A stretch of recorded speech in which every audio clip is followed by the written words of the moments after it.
Hello everybody, welcome back to another episode of Sparks Plays Minecraft. Yeah! Remember this show?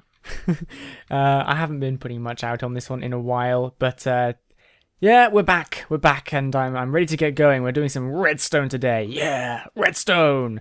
Get myself all fired up, jumping about, sprinting like crazy. I made this little road here because I'm fed up with jumping over the trees, getting over here. Now, we need to do something about this sand block because sand floating in the air like that is just obscene. Okay, so I kind of finished the walls of this build. You can see that back behind this green square thing, we have a lot of space for redstone. So we've kind of got this, I'll take this down, this was me measuring. We've got this very huge space where we can have redstone running. And then up front we have windows and things. We need some kind of backplate. But today I want to kind of work out the control panel. Before we do though, I just want to point out that I was looking at this the other day, this building, and I noticed something quite important that we were missing. And the thing that this rotten power plant is missing is a door. It's all windows, and it's got the things which are going to be like kind of chimneys at the back there. That's those things there. And it's all decorative, and it's looking kind of nice, and I'm kind of liking it, but there's no way in. I've just been digging through the wall so far, and even while I was digging through the wall, I didn't even sort of stop to think what I was going to do later. So I'm not really sure where to get in. I'm also not really sure where the rest of my base is going to be. Like, there's probably going to be a little something here. There's an island over there, so I'm not sure where the front should be. I mean, the other thing we kind of need to address at some point is that this rotten power plant is kind of balancing on top of this island. It looks kind of ridiculous, so we need some kind of support. So I'm thinking maybe I can build like two birds, one stone sort of thing. We've got this front bit here. We could have like a staircase running up here. And then it comes out in the floor. So you kind of come up into the building proper like that. That might be a good way of doing this. So I think that's probably what we're going to end up doing. So yes, let's get started with the control panel for this. Now, we were talking a couple of episodes ago about my smart wire and the way we wanted it to run. And so people were saying the general agreement seemed to be that we should have... I thought I heard a potion breaking then. I thought there was a witch somewhere. Sorry, broke my flow, scuffed my sneakers. But it made me... I honestly can't remember what I was saying now. Something about... Oh yeah, we were saying that we were going to have power being generated by the plant, and we were going to have a power line running all the way along here. All the way around the base, and then people were saying that it should come back into this build, and we should measure the signal strength, the leftover power, and if there was more than was necessary, it would turn off some of the generators. So considering the actual power output is going to be automatic, we need to kind of discuss what we want to have on our control panel, if that makes sense. So I'm thinking a readout showing us how much power we have going out, like how much power is being used by the farm might be handy. So we have 8 generators, and each one creates a 16th of a it creates 2 signal strength. I hope I'm explaining this properly. If you don't know what I'm talking about, go back to episode 5. I think it's 5. Let me check. Yeah, it's episode 5. So if you go to episode 5, I explain a lot about how I want to do this stuff. But I'm thinking we have 8 generators, and we can turn on as many generators as are needed to generate the power. So if we have 8 lamps at the front here, which will be centered here. 8 in an odd numbered build. This is great. 3, 4, 5... 6, 7. So maybe this shouldn't be centered. Maybe we should have it to one side. We need something which shows how much power is being given out. I think it might be a good idea to have a fuel level indicator. So if we have a certain amount of, like a fuel storage space which holds all our rotten flesh. We currently have quite a lot of rotten flesh, actually. If we take a look at my flesh collection. Now I'm going to give you a little bit of free world-wise advice here, in that you should never ask somebody in real life whether they want to come take a look at your flesh collection. But we do have quite a lot of rotten flesh. You know, we're getting good on power. We can, basically, I'm thinking about having the flesh storage. There's a zombie in my rotten power plant, and he's doing the moonwalk. Some kind of indicator lamps hooked up to the storage for the flesh, which shows us kind of how much power we have, how much flesh we have left before we need to top it up. Because this thing's just going to be eating up power so long as there's farms using it. I'm thinking, say that we've got an output power of 2, and we have 2 power being used by the by a farm. The return power is going to be 0, because all 2 of the sent power is going to come back as 0, all 2 of it's being used. But say we had 2 farms trying to get 2 each, trying to get 2 from, trying to get 4 total from the 2 output power, the farm wouldn't be able to tell. So even if nothing is using this plant, we have to have at least 1 generator going, so that it can have a feedback of 2 saying the 2 I sent out have all come back. Which is kind of bad. It means that the farm will be running all the time, whether we have things using it or not. Oh, you wascally. Okay. Where are they coming from? I don't know. Oh, God. I have not lit this place up properly, it seems. That's just not good at all. Okay. So yeah, I think we could really do with a proper power switch, like, so we can actually completely turn off the farm if nothing is being done with it or we're doing maintenance. So we've got a power switch, we've got an output signal strength meter, which would be this thing here. We've got a fuel meter. I don't know if we need anything else, to be honest. If we need anything else. I'm going to think it through a little bit and work out how this panel should look. We have quite a lot of space to fill. I almost made this too big. My first experiment with building, and I went a little over the top, I think. I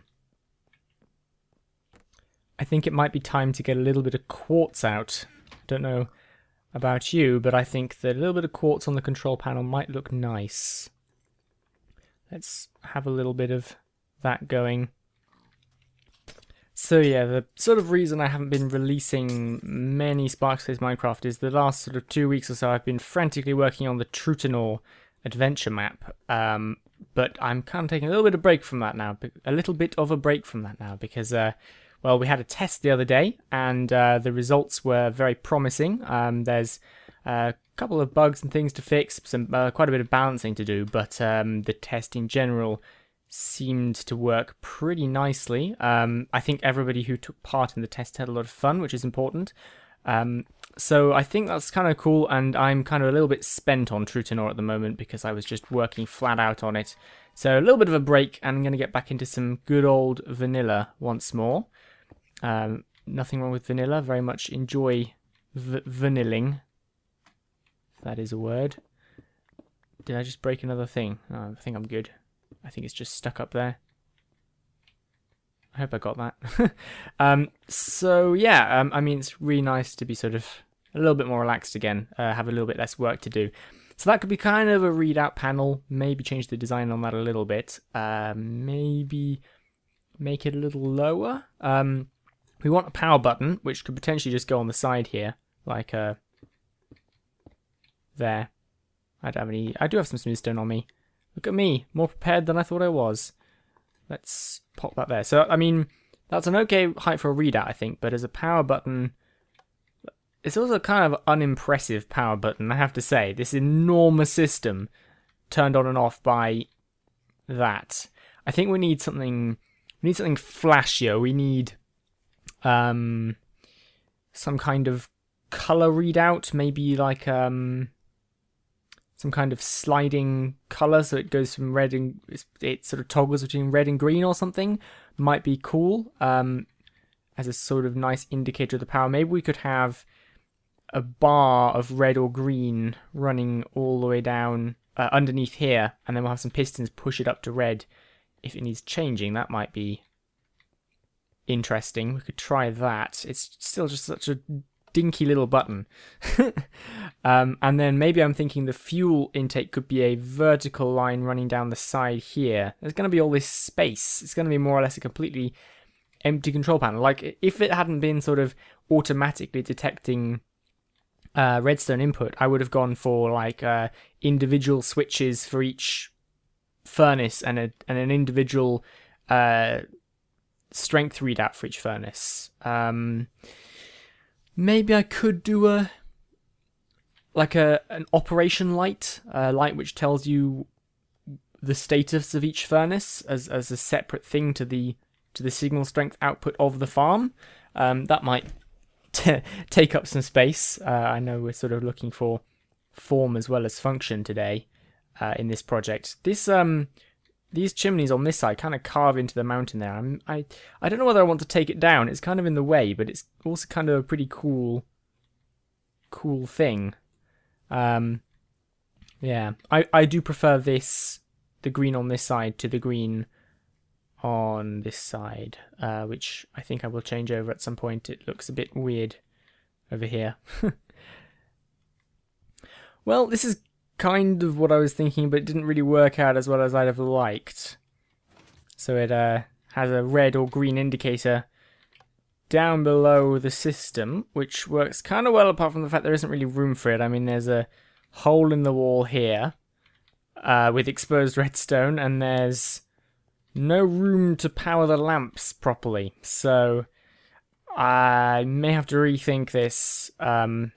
Cool as it looks, it's just a simple toggle switch, but I'm thinking I could potentially like have, if I take this a second, I could put, there's a hole back here somewhere, right? I could put like red back here, and then a piston down here like this with a green on top, and then if I, not enough hotbar slots really. The problem is that green's still going to show up there, isn't it? If I look at that from back here, it's a bit of a mixed message when you come closer.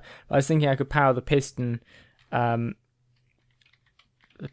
down here, give it a little bit of power, and it would, I don't know what made me think that would power it. It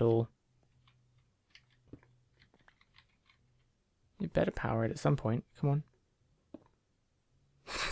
on. Hang on. This is stupid. Right, there we go. So when it's powered, it's green.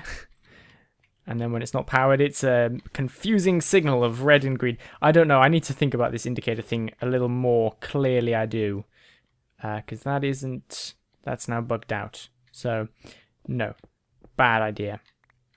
I don't know. I think some kind of cool switching indicator thing for the power switch is a good idea, but I'm not quite sure how to implement it. We do need some space to sort out the lamps. Like, the lamps need powering, so got to keep that in mind. I accidentally made an entire stack of green stained clay the other day when I was trying to make lime green clay. So I have a stack of that, and I'm hoping to use it somewhere. I haven't really worked out where it could go yet. I've also lowered this readout down a little bit, so it's kind of a little bit of a more sensible height, potentially. I don't really know what I'm doing anymore. I wonder what it'd be like if we had this sort of indented pattern continue on and maybe wrap around the button or something. You can't really have these going vertically, can you? I don't know, that might do it. 2 colours on the side. I have 2 different buttons. I've got more smooth stone on me. That's me. Prepared sparks. So we could have 2 buttons. Yeah! More control! Value added! And they could control the system. We do need some kind of indicator light if we do that still. Maybe here we could have a lamp or something. I'm out of lamps. But, you know, this piece of dirt is a lamp.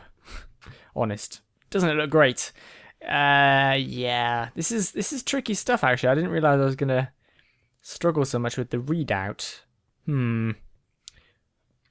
Okay, so ignoring the conundrum of the power switches for the moment, let's go over here and make sure we can power these lamps properly. So we want these to indicate how many of our power supplies are currently running. And the way we're going to do this is we're going to use signal strength. I spent a little while working on this the other day, trying to make this as simple as possible so it can read a correct signal strength out. So what we're going to do is we're going to go 1, 2, 3, 4, gap 1, 2, 3. Very good. Then we're going to go down here, like so. Let's make a more permanent way up. Then we're going to go and put ourselves a repeater here. I bet repeaters are not going to be able to power things through stairs. That's going to be a thing, isn't it? So we're going to get our wire to run down here, along here, up here. And this is going to make the wire exactly the right length to make sure that each lamp is lit properly. But I'm pretty sure that these stairs are going to be causing a problem now. I put all my redstone torches away. That's fine. We'll set up our power supply now then. So over here, say our signal is coming from over here. 1, 2, comparator, and we're going to be using signal strength. So we're going to have 2 droppers facing inside each other. I've been doing this a lot on Trutanor. It's a very handy method. One goes there, this one goes here, and then I've got a load of random mob drop armor which I can use. 1, 2, 3, 4, 5, 6, 7, 8. So that's going to represent the 8 different things, and I was right. The stairs are causing a problem. If I put that repeater here, it's going to power the torch to either side of it as well. How stupid is this going to look if I put a solid block there? At least it's the middle one, you know, it could look like a partition. Oh! I thought I heard something. I'm getting jumpy. Okay, so, do I have any buttons on me? I have no buttons on me. I'm going to steal 2 buttons from over here. I knew there was a reason I kept these around. 2 buttons, there we go. Right, and for now I'm going to, I guess, take the top off this so we can view this properly. But this should work, providing I've lined everything up properly. Let's put these up here and then put our buttons down, say, you can see things fairly well from here. Okay, so this should cause it to go down 1 every time we press this button. Looking good so far. Very good. Very good. Very good. Oh! No! What have I done wrong? Those last 2 went off together. Did you see that? It appears to be... It just flashed on.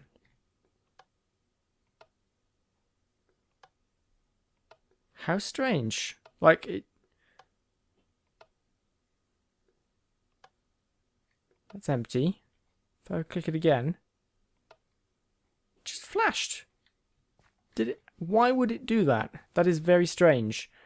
And worrying. I wonder if it would happen if I put these on top of each other. Let's try that. That was a very odd behavior. Dispensers shouldn't do that. They really shouldn't do that, and I hope that's not going to break my adventure map if they're doing that. If they're temporarily firing items in and then pulling them back out again. How very strange. Okay. So did it again. But it doesn't do it consistently. That's the really weird thing. And that time I pressed that button and it didn't send the thing back through at all. I wonder if it's the comparator. There's currently a bug with comparators and powering things. So if I move these back one and read it through a block. This is not what I was expecting to be doing today. Put a block here. Put our dispensers here. Okay. If this does something weird, I don't know what's going on. Okay, I think it's the comparator then. That's still turning on too, though. I should go quickly have a look at my design again. I know what I need to do. Put a block there. Lower this redstone by 1. And we should be all good. This way. There we go. This way, even though it's not reaching up here, it's powering this block, which turns on that torch. So I think the readout is done then. I can line these up again straight how I had them before. So I'm thinking that we need, basically this will be our signal strength reader. We need to hook this up to measure the actual output signal strength, or how many, our output signal strength will be 16 or 15, and we'll have 8 lights. So it's probably simpler to hook these up to the actual generators, if that makes sense. If we have this thing here as our main control, this will specify how many generators we have going, and it will be reading the return signal from our power cable to work out how many generators to turn on or off, and we'll work with that, I think, and then our readout will go here. So I think that will probably be the way to do it. If I just turn it on a little bit so we can kind of see how it's going to look. So this is, yeah, it looks like I thought it would, like it did before, but slightly brighter and yellower. Okay, that's all done. I've tidied it up a little bit, so it's kind of tucked right against the wall here, out the way, which is good, very good. I'm not sure how we're doing on time. I think we're kind of surprisingly far through this episode. I'm trying to work out where the power should come in. Like, it would be really cool to do like telegraph lines with the power being sort of carried above the floor, but I don't know how good it'll look without reducing the like the efficiency, the cost. I've passed the entrance, because like if I do it as a telephone pole style thing, let me just get some stuff. I'll get some comparators. And I've got some dust. So if we do it underground, we can very easily do this thing I was showing before, like so.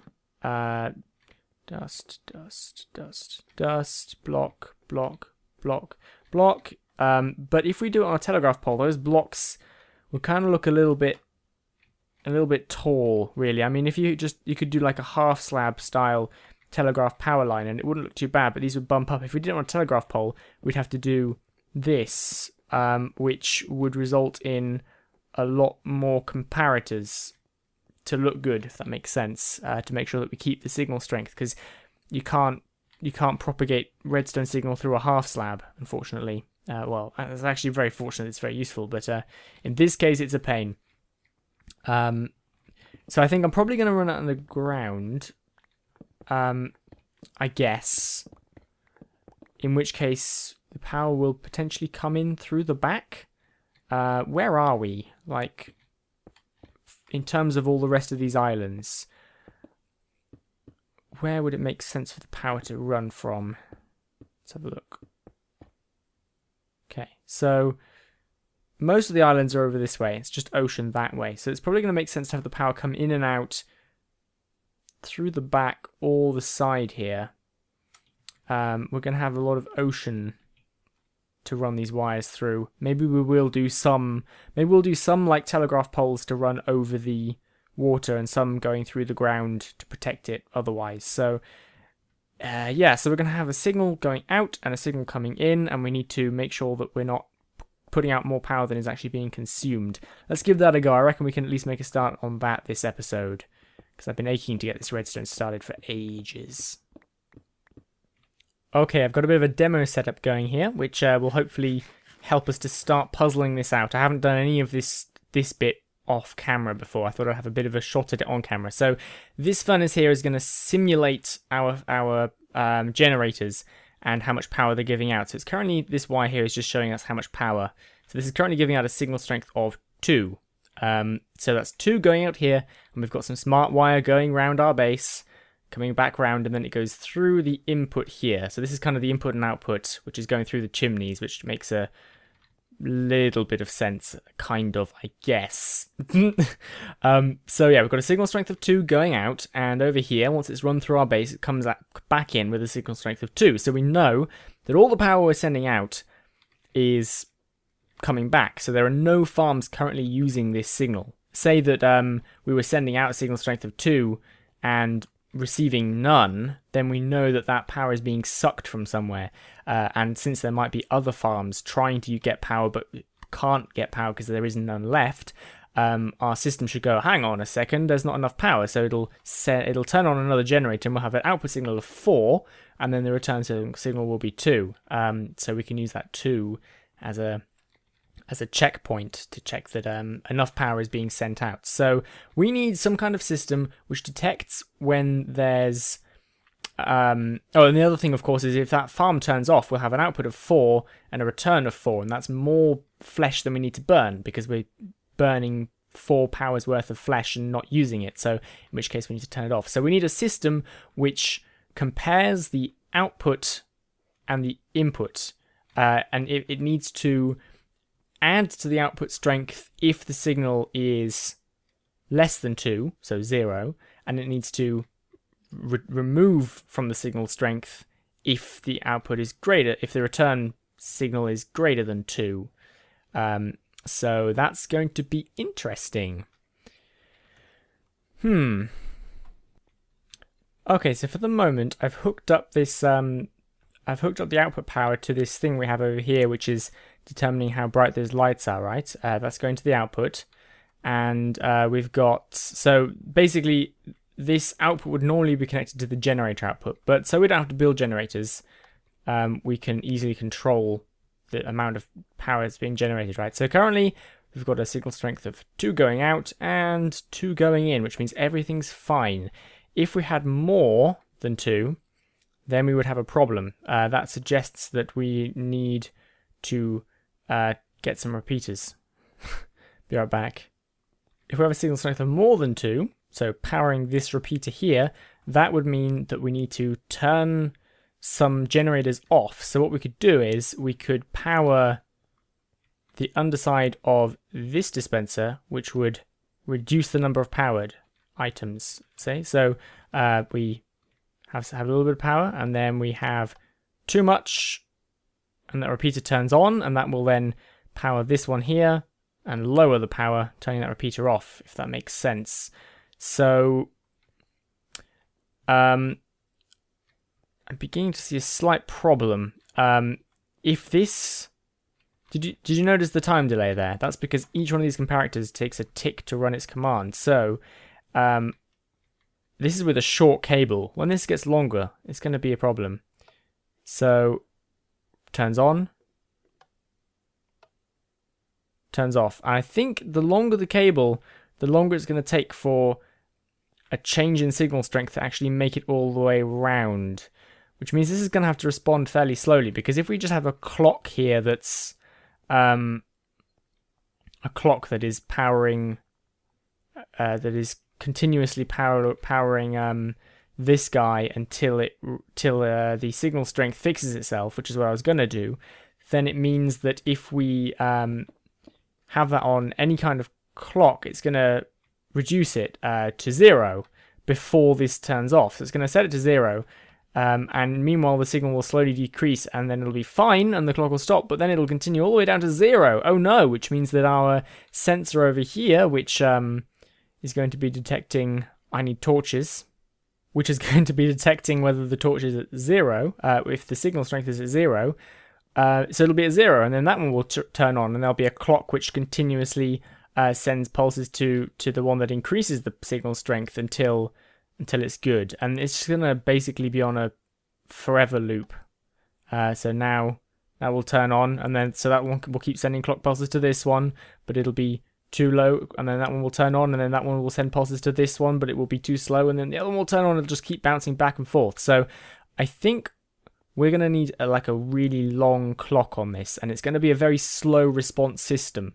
So it's it'll still save us power, but it will have to, say 5 farms turned off at once, it would reduce its signal strength by 1, realize it still had excess power after, say, 20 seconds, turn off another generator, wait 20 seconds to check, that kind of thing. So that's kind of a shame, but I guess that's how we'll have to do it. So it's just going to be, I think this is going to be fairly simple to measure the difference here, and 2 will be in the middle and everything will be cool when it's on 2. So we need some kind of clock which very slowly keeps running if it's powered by one of these torches.